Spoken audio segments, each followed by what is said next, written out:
The sun had barely risen over Ouagadougou when the first workers arrived at the factory gates.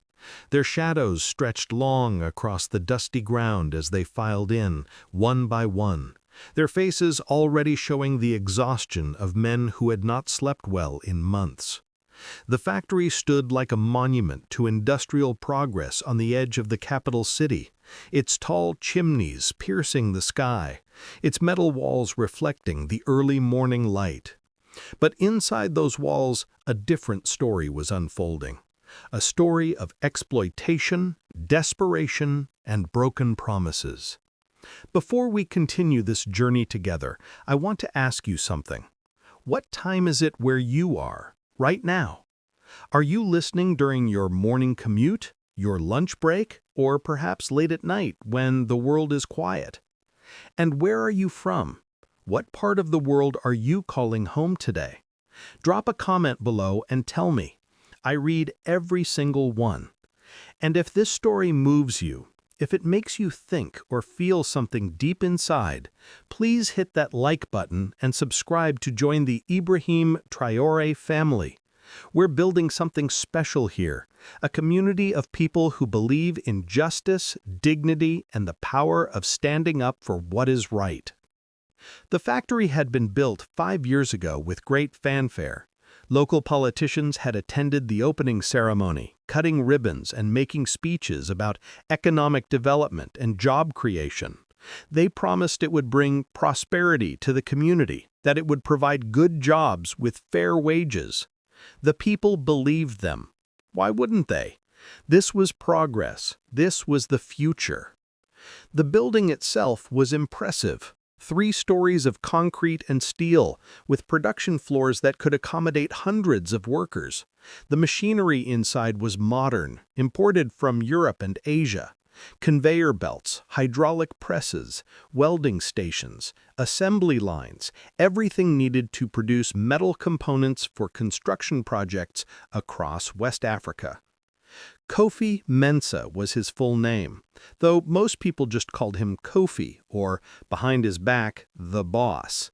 He was in his late 40s, a man who had built his wealth through a combination of business acumen, political connections, and a ruthless disregard for anyone who stood between him and profit. He had not always been rich. 20 years ago, he was a middle manager at someone else's company. But he was ambitious. He watched, he learned, he made connections with government officials, with international suppliers, with anyone who could help him climb the ladder. At first, he actually paid his workers on time, not generously, but regularly. This was strategic. He needed to build a reputation as a reliable employer to attract skilled labor. But as the business grew, as the profits increased, as his bank account swelled, something changed in Kofi. He began to see his workers not as human beings, not as men with families and dreams and needs, but as expenses to be minimized, as numbers on a spreadsheet, as costs cutting into his profit margins. Every morning, Kofi would arrive at the factory in his Mercedes-Benz, a sleek black vehicle that cost more than most of his workers would earn in 5 years. He would park in his reserved spot, right by the entrance where everyone could see it. He wanted them to see it. He wanted them to understand the distance between their world and his. He would step out wearing Italian leather shoes that cost more than a worker's monthly salary, tailored suits imported from Paris, Swiss watches that gleamed on his wrist. The factory workers would watch him pass, their hands already dirty from their morning's labor, their clothes stained with oil and metal dust. Kofi never acknowledged them. He didn't make eye contact. He didn't greet them. They were invisible to him. He would walk straight to the elevator that took him to his 3rd-floor office, leaving the workers to continue their back-breaking labor on the floors below. His office was a testament to his wealth and ego. The floor was polished marble, imported from Italy. The walls were decorated with expensive artwork, paintings by West African artists whose work now sold for thousands of dollars in European galleries. His desk was made from African blackwood, a rare and expensive timber. Behind his desk, floor-to-ceiling windows offered a panoramic view of the entire factory complex. He could sit in his air-conditioned comfort and watch his workers sweat below, and he often did, a glass of imported whiskey in his hand, a satisfied smile on his face. Kofi had other businesses too. He owned rental properties in Ouagadougou's wealthier neighborhoods. He had investments in mining operations. He was a shareholder in several import-export companies. His wealth was diversified, his assets protected. He lived in a compound in the most exclusive part of the city, behind high walls topped with razor wire, guarded by private security. His children attended international schools. His wife drove her own Mercedes and spent her weekends at the country club. But the factory was his crown jewel, his pride and joy. It was where he had made his first real money, where he had proven he could compete with the established business elite, and he intended to extract every possible franc of profit from it, regardless of the human cost.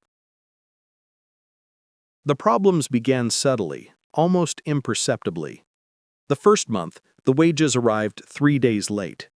Kofi's assistant, a nervous young man named Yves, who got the job through a family connection, explained to the gathered workers that there had been a banking issue, a technical problem with the payroll system. The money would arrive soon. The workers grumbled but accepted the explanation. Delays happen.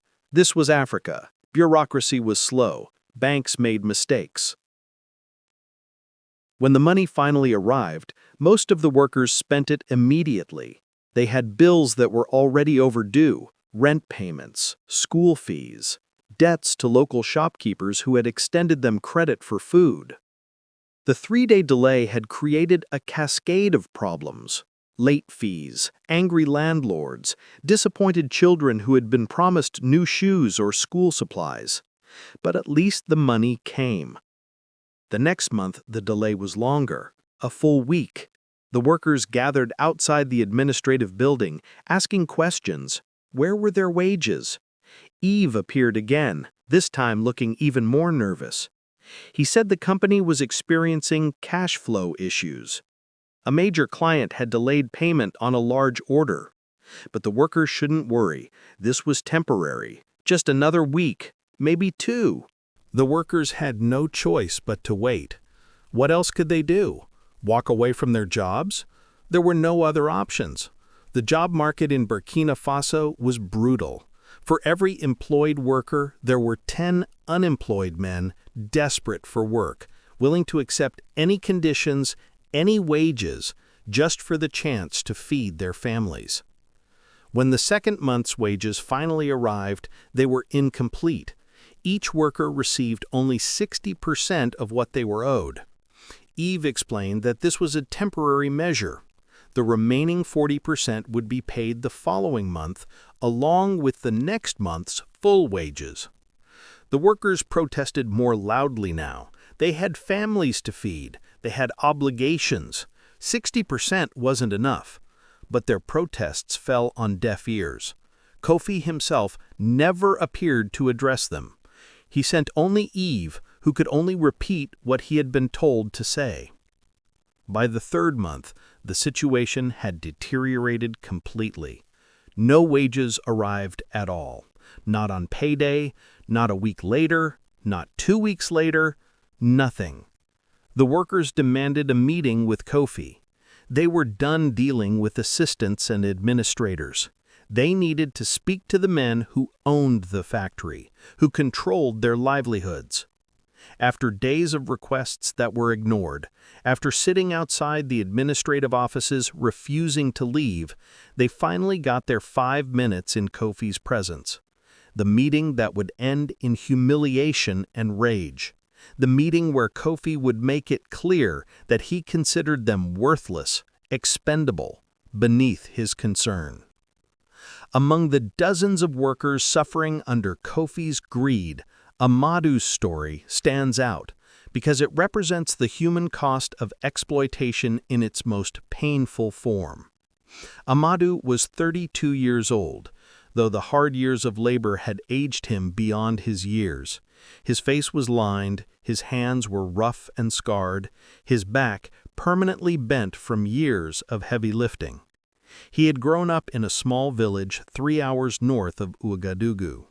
His father had been a farmer, growing millet and sorghum on a small plot of land that barely produced enough to feed the family. Amadu had 5 siblings. They were poor, but they had enough. They had community, they had dignity. When Amadu turned 18, his father called him aside and told him he needed to leave the village. There wasn't enough land for all the sons to farm. Amadu needed to find his own way. So Amadu had come to the city with nothing but a small bag of possessions and hope in his heart. He found work wherever he could, as a day laborer, carrying bricks at construction sites, loading trucks at the market, anything that would earn him a few francs. He sent most of his earnings back to his family in the village. He lived in a tiny room in one of Ouagadougou's poorest neighborhoods, sharing space with 2 other young men from rural areas who were also trying to survive in the city. When he heard about the factory jobs, he applied immediately. The selection process was competitive. Hundreds of men showed up for just 50 positions. But Amadu was strong, healthy, and desperate. He got one of the jobs. It felt like a miracle. He moved into a slightly better room, still small, still in a poor neighborhood, but at least it was his own. He continued sending money back to his village in the village, but now he could also save a little for himself. He had dreams. Maybe someday he could open a small shop. Maybe he could even get married, start a family. His mother had moved to Ouagadougou 2 years ago to live with him. She was 63 years old and had developed a chronic respiratory illness. The smoke from cooking fires in the village had damaged her lungs over decades. In the city, she hoped the cleaner air and access to better medical care might help her condition. She was wrong. The urban pollution, the dust, the exhaust fumes, they made her condition worse, not better. The first month, Amadu used his savings to buy his mother's medicine and pay the rent. The second month, he borrowed money from a coworker. The third month, he had nothing. His savings were gone. His credit was exhausted. He went to the pharmacy and begged them to give him the medicine on credit. They refused. They were a business, not a charity. Without payment, there would be no medicine. Amadu watched helplessly as his mother's condition deteriorated. Her breathing became labored. She couldn't walk more than a few steps without stopping to catch her breath. She coughed constantly, a deep, wet cough that shook her entire body. She stopped eating because she didn't have the energy. Her body became thin, almost skeletal. Her skin took on a gray pallor. Every night, Amadu would sit beside her, holding her hand, telling her that tomorrow would be better, that the wages would come, that he would get her medicine, that she just needed to hold on a little longer. She would look at him with eyes that had lost their hope, and she would nod, but they both knew the truth. She was dying, and there was nothing Amadu could do to stop it.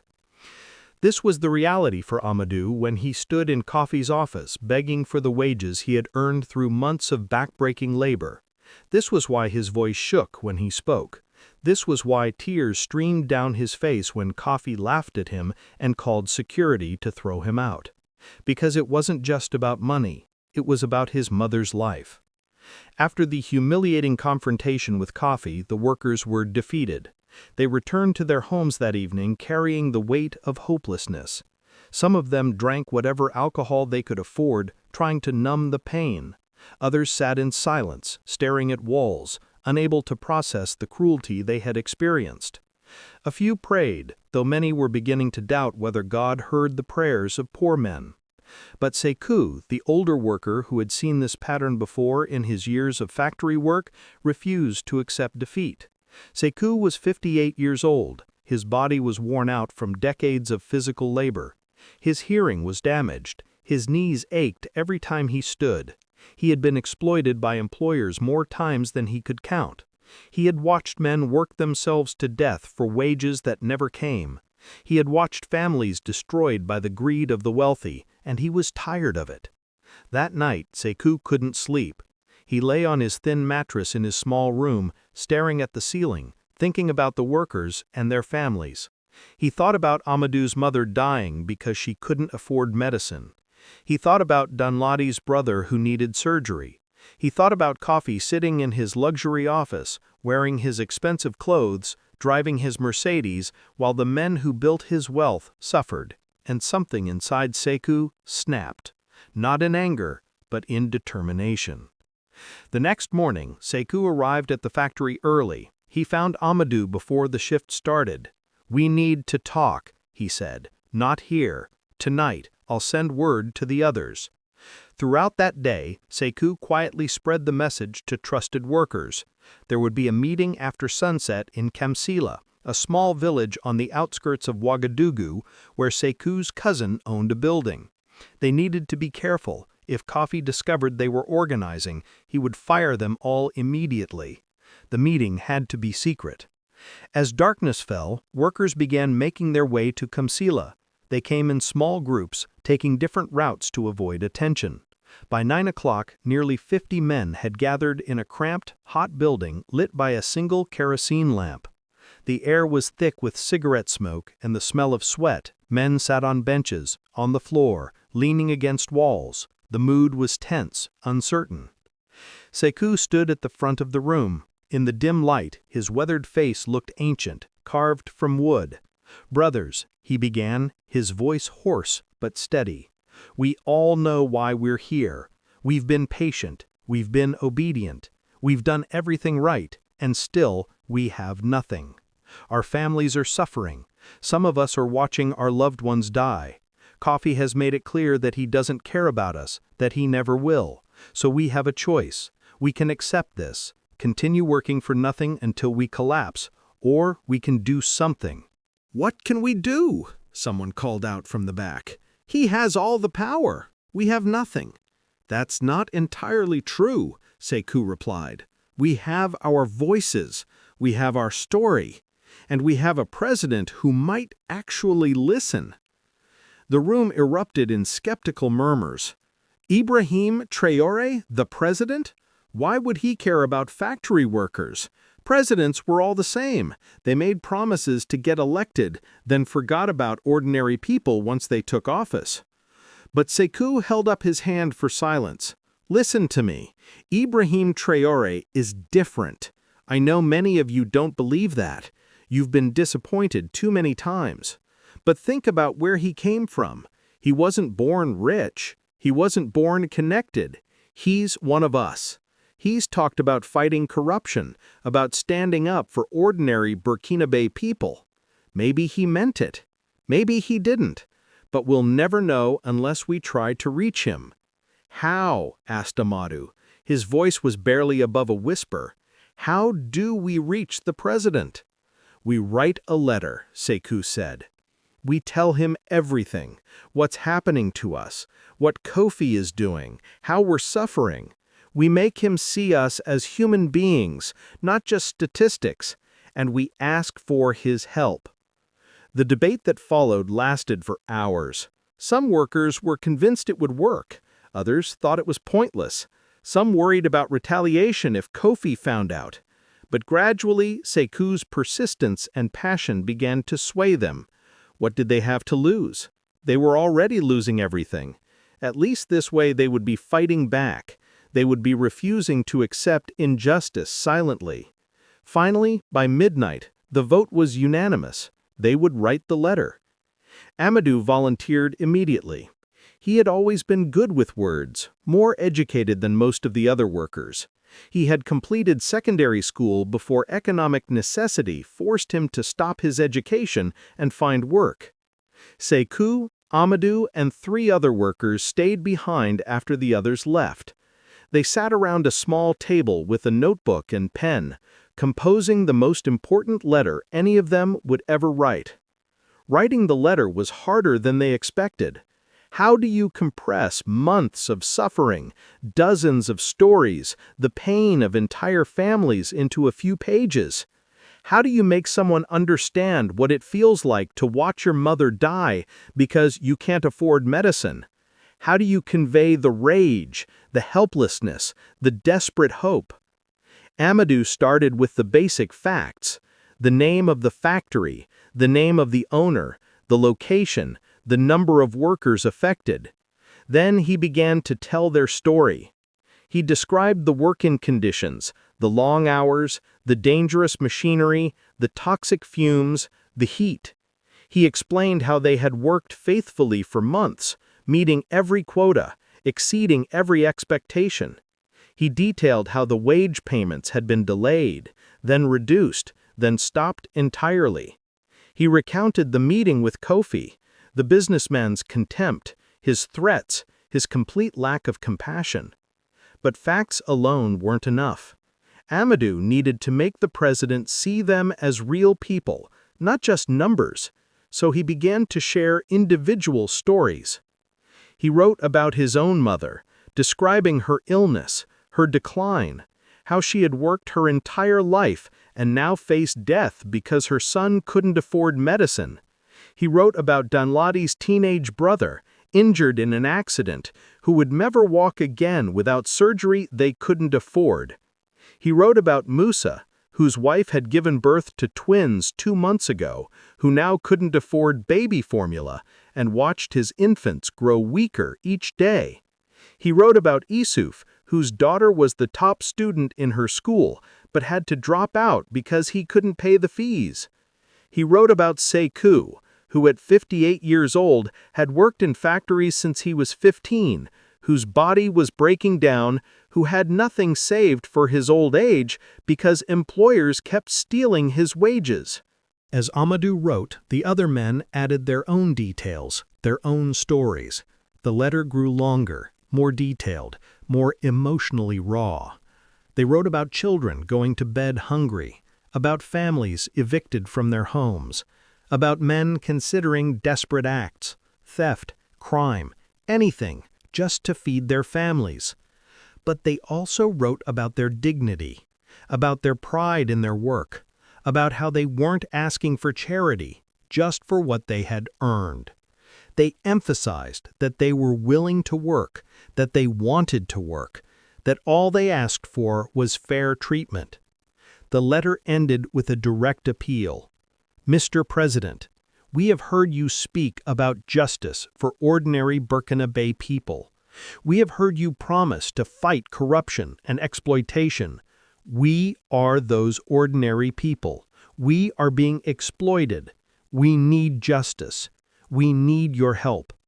If you truly meant what you said, if you truly care about people like us, please hear our plea.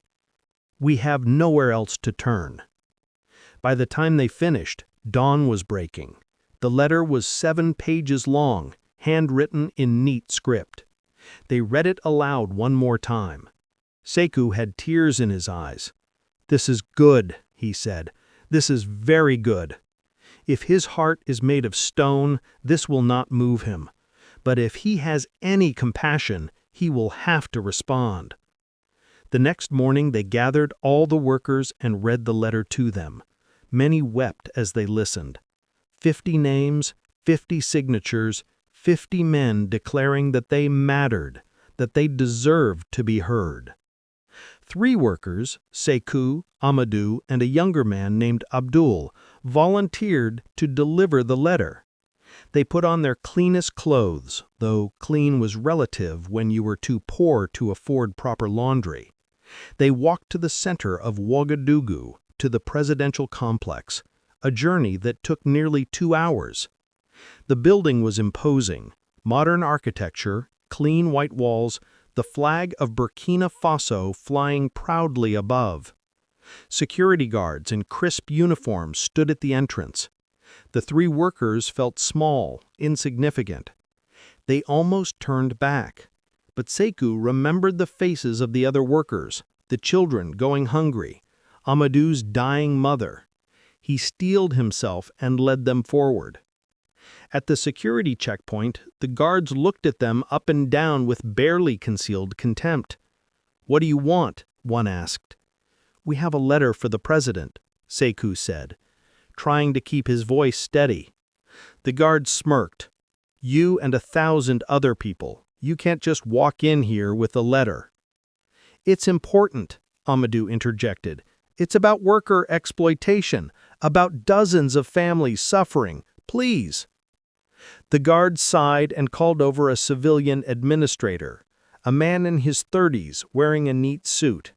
He took the letter, glanced at it without really reading it, and said he would pass it along through proper channels. "Will the president see it?" Sekou pressed. "The president receives hundreds of letters every day," the administrator replied, his tone making it clear this letter would be just another piece of paper in an endless pile. "Someone will review it." The three workers had no choice but to leave. As they walked away from the presidential complex, Abdul voiced what they were all thinking. "He'll never see it. That letter will sit in some office unread, forgotten." But they had done all they could do. Now they had to wait. Days turned to a week. The workers returned to the factory each day, performed their labor, received no payment. The strain was visible on every face. Men who had once joked and laughed during breaks now sat in silence. The energy in the factory had changed. There was an undercurrent of anger, of resentment, of desperation that was building toward something dangerous. Kofi noticed the change in atmosphere. He increased security presence, hiring more guards to patrol the factory grounds. He was worried about sabotage, about theft, about violence. He installed new cameras. He implemented stricter rules. He made it clear that any act of insubordination would result in immediate termination. The workers endured. What choice did they have? Another week passed. Amadou's mother slipped further toward death. She could no longer stand. Her breathing was so labored that every breath seemed like it might be her last. Amadou would sit beside her through the night, listening to her struggle for air, feeling utterly helpless. Danladi's brother had developed bed sores from lying immobile for so long. The untreated injury had become infected. The boy ran fevers. Without proper medical care, the infection could become life-threatening. Musa's twin infants cried constantly from hunger. His wife, weakened from childbirth and malnutrition, could barely produce milk to feed them. They were giving the babies sugar water just to keep them alive. This was the reality of those weeks of waiting, not abstract suffering, but real, immediate, desperate human pain. It was a Tuesday morning, unremarkable in every way. The same hot sun rising over Ouagadougou, the same dusty wind blowing through the streets, the same exhausted workers trudging through the factory gates to begin another day of unpaid labor. Amadou had arrived early. He hadn't slept. His mother had been especially bad during the night, her breathing so shallow he had checked several times to make sure she was still alive. He went through the motions of starting his shift, his mind elsewhere, his heart heavy. Around mid-morning, he noticed a commotion near the factory entrance. At first, he thought nothing of it. There were always small disturbances, delivery trucks arriving, disputes between workers and supervisors, security dealing with someone trying to enter without authorization. But the commotion grew. More workers were abandoning their stations, moving toward the entrance. Amadou heard voices, excited, confused. Someone was shouting, "It's him! It's really him!" Curiosity overcame Amadou's exhaustion. He walked toward the crowd gathering near the entrance. As he got closer, he saw the vehicles, official government vehicles, black SUVs with flags on their hoods. Security personnel in professional uniforms, not the sloppy factory guards Kofi had hired. And then Amadou saw him, Ibrahim Traoré.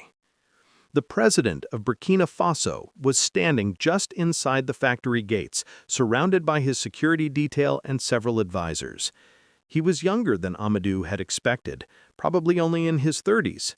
He wore a simple military uniform, not the expensive suits most politicians favored. His face was serious, focused. He wasn't smiling for cameras or posing for photo opportunities. He was here for a reason. Amadou's legs felt weak.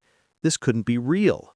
Presidents didn't visit factories. They didn't come to places like this. They certainly didn't come because of a letter from desperate workers. But here he was. Ibrahim Traoré began walking through the factory, his security detail maintaining a respectful perimeter but not preventing workers from approaching. The president stopped to talk to workers, asking them direct questions. How long have you been working here? When were you last paid? How are you and your family surviving? The workers, initially stunned into silence, began to speak, tentatively at first, then with growing confidence. They told him the truth about the unpaid wages, about Kofi's refusal to help them, about their suffering. Ibrahim Traoré listened to every word. He didn't interrupt. He didn't dismiss them. He didn't look at his watch or seem impatient. He listened with the full weight of his attention, and the workers could feel the difference. This man actually cared. Amadou pushed through the crowd. He had to speak to the president. He had to tell him about his mother. When he got close enough, Ibrahim Traoré turned and looked directly at him. "You have something to say, brother?" The word brother hit Amadou like a physical force, not citizen, not worker, brother. "Mr. President," Amadou began, his voice shaking, "my mother is dying. She needs medicine, but I haven't been paid in 3 months. I've worked 12-hour days every day, and I have nothing. She's dying, and I can't help her." Ibrahim Traoré placed a hand on Amadou's shoulder. The gesture was simple, but profound. "What's your name?" "Amadou, sir." "Amadou, I want you to know something. Your mother's life matters. Your work matters. You matter. And what's being done to you and these other workers is not just wrong, it's criminal. I'm here to make this right. Do you understand?" Amadou couldn't speak. He could only nod as tears streamed down his face. The president turned to his advisors. "I want to speak to the owner, now." Inside his office, Kofi had no idea what was happening. His office was soundproofed, insulated from the noise of the factory floor. He was reviewing financial documents, calculating his profits for the quarter. The numbers were excellent. His margins had increased significantly since he stopped paying the workers. He was considering expanding, perhaps opening a second factory. His assistant Yves burst through the door without knocking, his face pale with panic. "Sir, the president is here." Kofi looked up, annoyed at the interruption. "What are you talking about?" "President Ibrahim Traoré. He's downstairs. He's talking to the workers. He's asking about unpaid wages. Yves couldn't finish the sentence. The blood drained from Kofi's face. This was impossible. How did the president even know about his factory? Then he remembered. The workers had been making noise about writing letters, about filing complaints. He hadn't taken it seriously. He never imagined it would actually reach the president, that the president would actually respond. Kofi stood quickly, his mind racing. He needed to control this situation. He told Yves to prepare his office, to make sure everything looked perfect.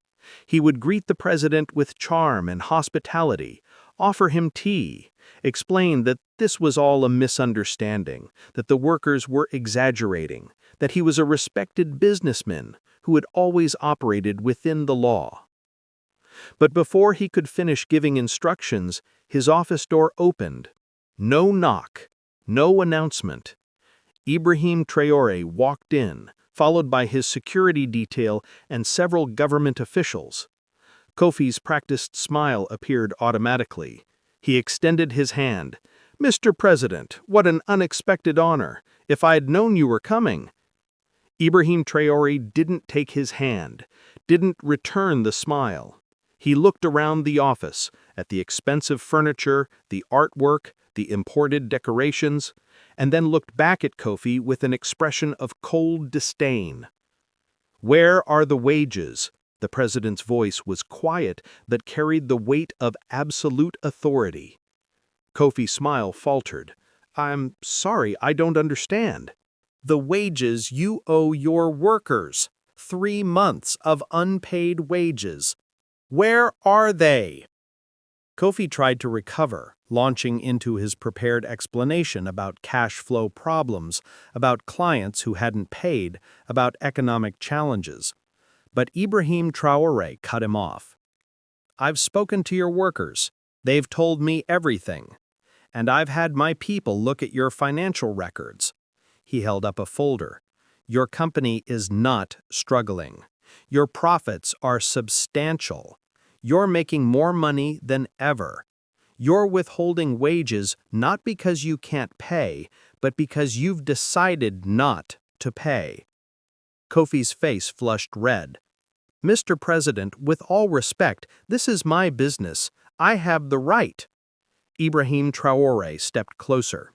When he spoke, his voice was steel. "You have no right to exploit people. You have no right to profit from the labor of men while refusing to compensate them. You have no right to let children go hungry so you can buy another luxury car. This is not how things work in my country." "Your country," Kofi's mask of deference slipped, revealing the arrogance beneath. "I've been in business here for 20 years. I've followed all the laws. I've paid my taxes. I have connections."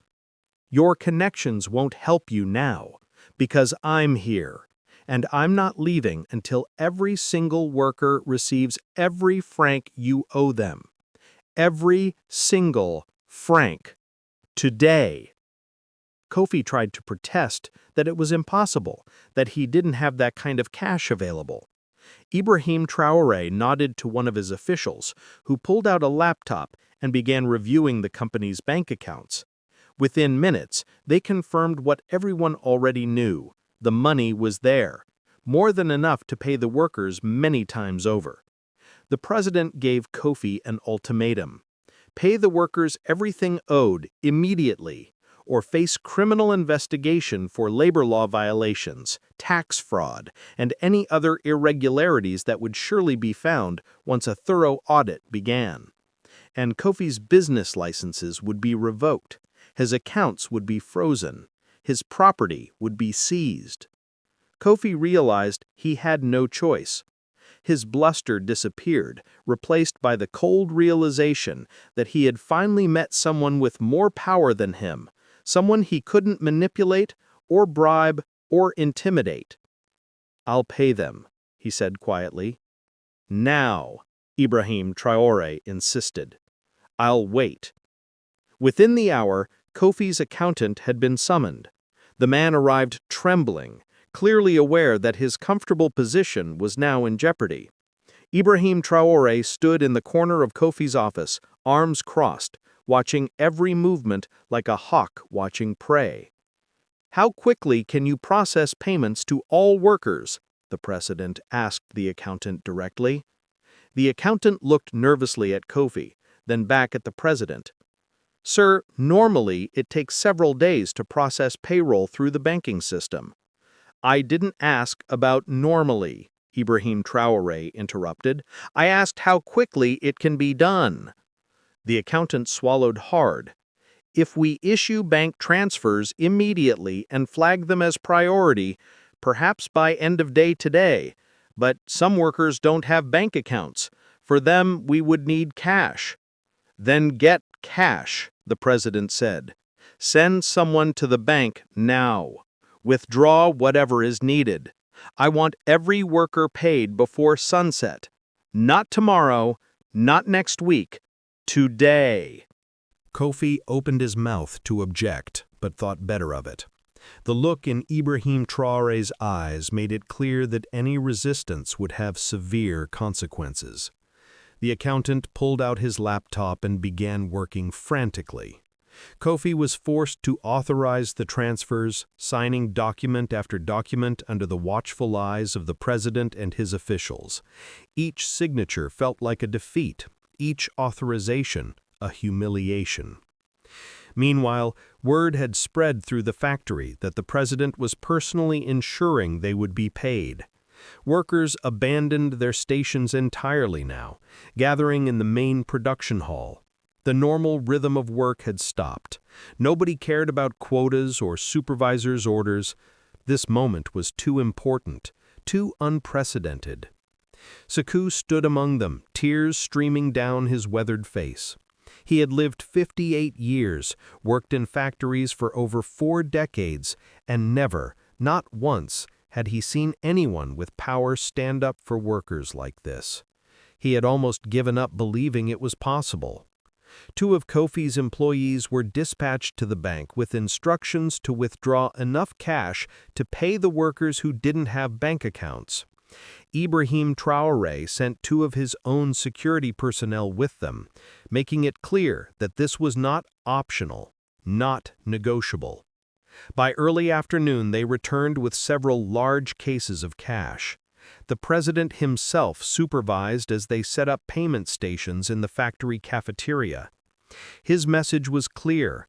This would be done properly, transparently, with dignity. As the payments began, something remarkable happened. Workers who had been ground down by months of exploitation, who had lost hope, who had begun to see themselves as worthless, suddenly stood a little taller.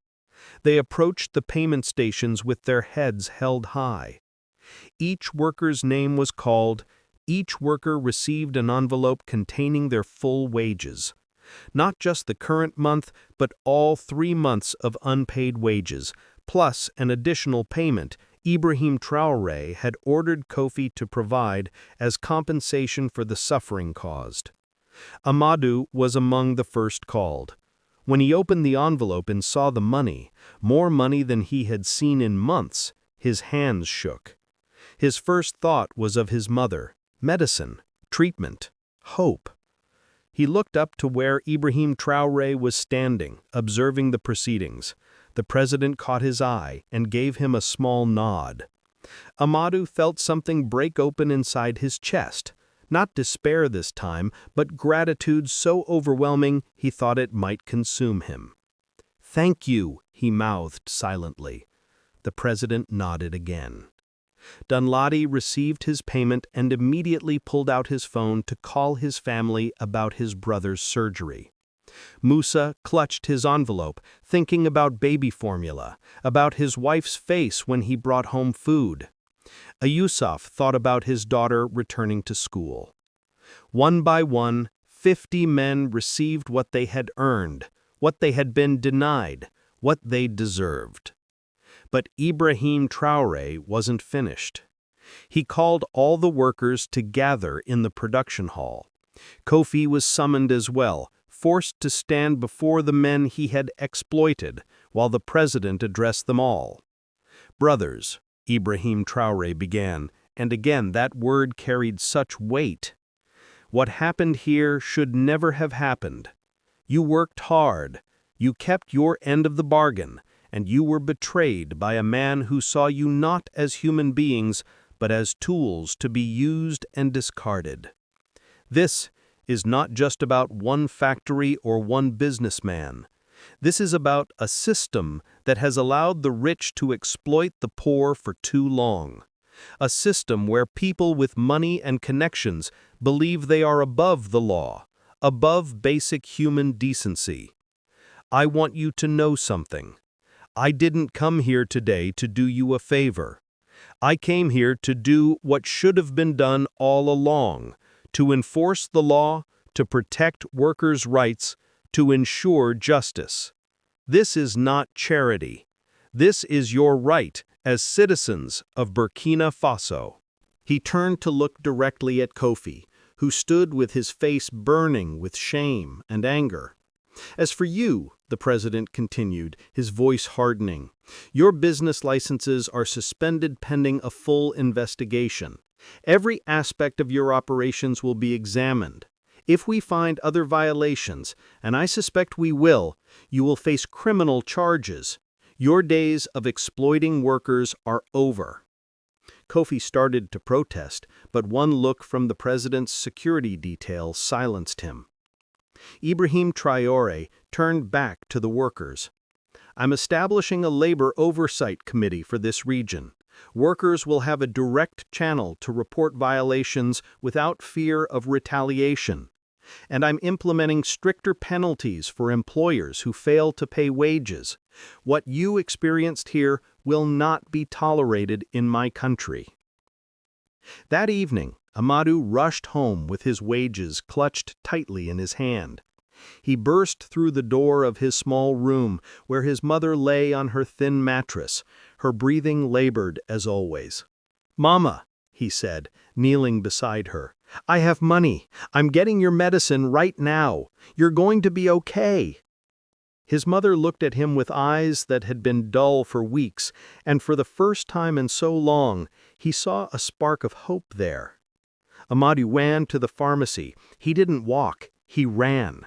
He bought not just her regular medicine, but the better, more expensive treatments the doctors had recommended but he couldn't afford. He bought supplements, proper food, everything she needed. When he returned and gave her the first dose of medicine, he sat beside her holding her hand, both of them crying, but this time they were tears of relief, of gratitude, of hope. Over the next few days, similar scenes played out in homes across Ouagadougou. Then Lady's brother was scheduled for surgery. Musa bought formula for his twins and watched them drink eagerly, their small bodies finally getting the nutrition they needed. Issouf's daughter returned to school, her uniform washed and pressed, her school fees paid. The factory remained closed during the investigation. True to his word, Ibrahim Traoré's officials conducted a thorough audit of Kofi's business. They found numerous violations: unpaid taxes, fraudulent reporting, safety violations that had been ignored, bribes paid to local officials to overlook problems. Kofi was formally charged with multiple crimes. His assets were frozen. The man who drove a Mercedes and lived behind high walls now faced the very real possibility of prison. 3 weeks after the president's intervention, the factory reopened under new management. The government had seized it as part of the legal proceedings against Kofi and appointed an interim administrator, a woman named Fatima, who had a reputation for fairness and competence. On the first day of reopening, Fatima addressed all the workers. "Things will be different now," she said. "Wages will be paid on time, every time. Safety equipment will be provided and maintained. Working hours will comply with labor laws. And if anyone has concerns or complaints, my door is open." The workers were cautiously optimistic. They had been disappointed before, but there was something different now. They had seen that justice was possible, that someone in power actually cared about them. That changed everything. Amadou returned to work with renewed purpose. His mother was slowly recovering. The medicine was working. She could breathe a little easier, eat a little more. The doctors said that with continued treatment, she might have years left. Every morning when Amadou entered the factory, he thought about that day when Ibrahim Traoré had stood in this very building and called him brother. He thought about the president's hand on his shoulder, the promise that he mattered. It gave him dignity. It gave him hope. The story of what happened at the factory spread across Burkina Faso like wildfire. Workers in other factories heard about it. They heard that Ibrahim Traoré had personally intervened, that he had forced a wealthy businessman to pay what was owed, that justice had actually been served. It inspired them.